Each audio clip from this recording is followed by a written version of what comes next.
For 32.5 minutes, John Neal had been sitting at his desk staring at a blank piece of paper, hoping some words would soon appear on it.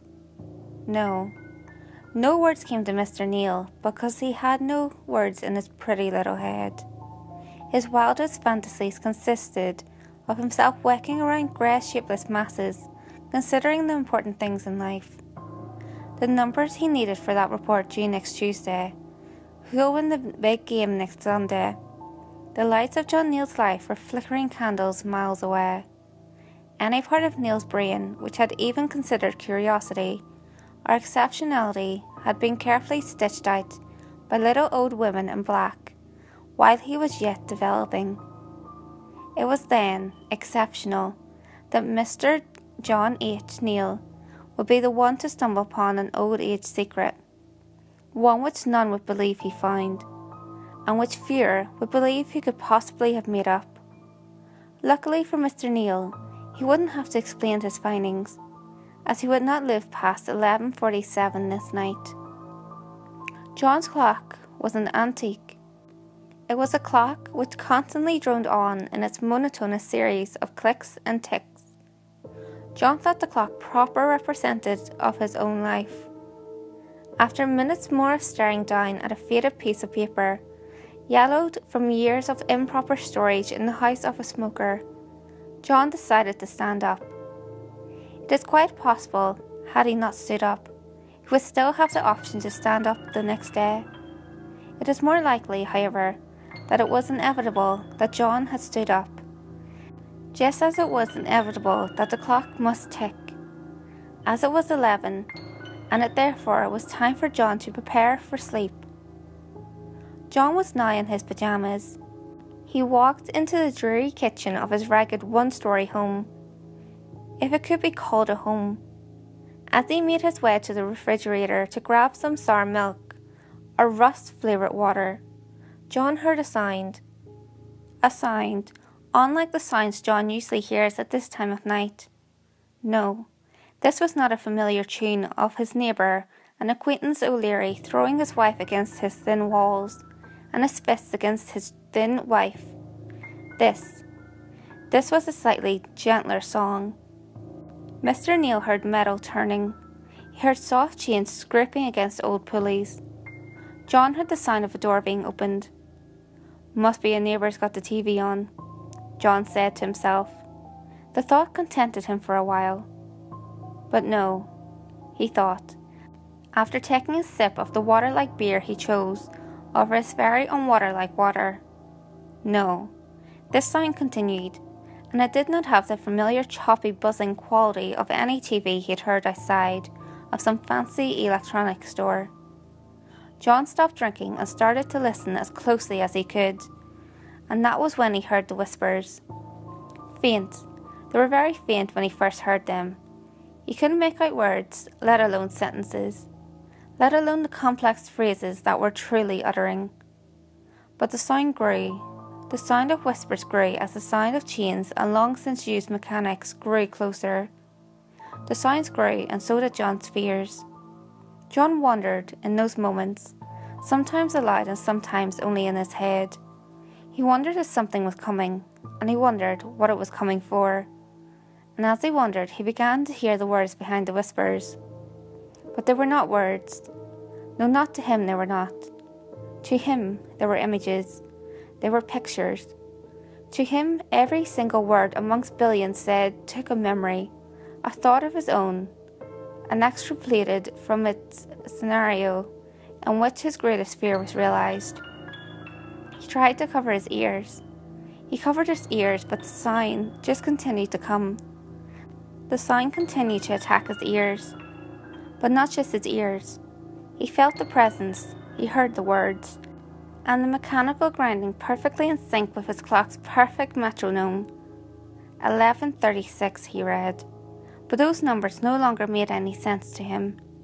John Neal screamed and ran and pounded his head against the wall, just to try and make the meaningless words which somehow had so much meaning stop. And then, after Mr. Neal calmly sat down, back in front of his 3/4 empty beer can, at 11:42, everything stopped. Everything stopped for a moment.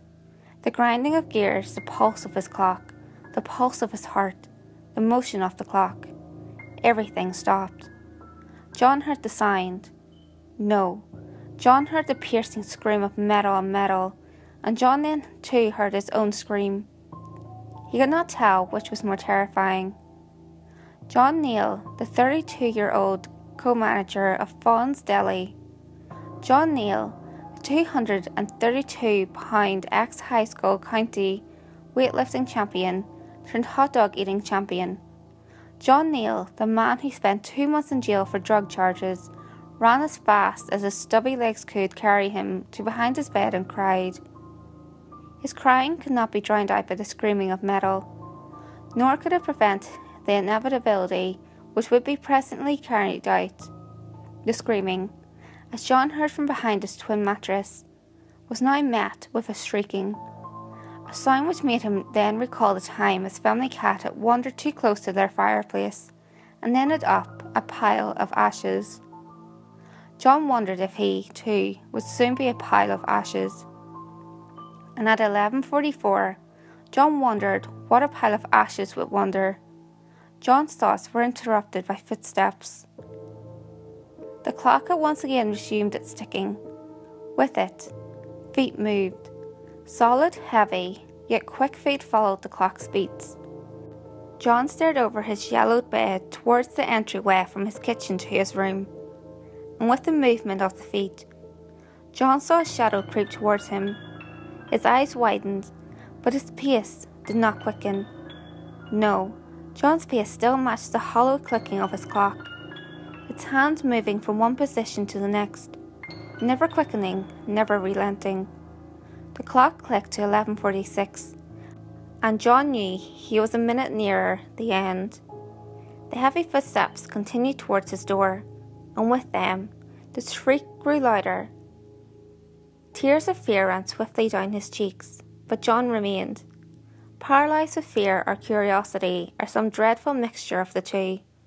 John watched as the steel imp made its way towards him.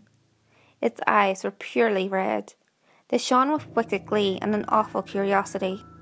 The creature again took an almost invisible step as the clock took its invisible steps. The clock moved precisely towards its inevitable destination, and the creature towards its terrible destination. John then thought that this must be death. This must be how all those who have sinned must die. John watched as the one who would take his life approached him, moving only towards him each moment, although after, John was sure, another would follow another minute, another day.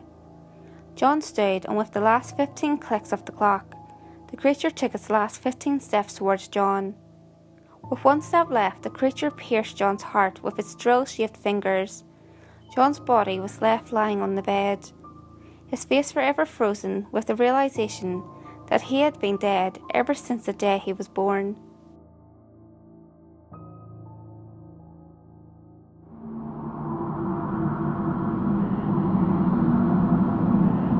Hey guys, if you enjoyed this video, give it a thumbs up and share it with your friends. You can also leave a comment below. All feedback, good or otherwise, is always appreciated.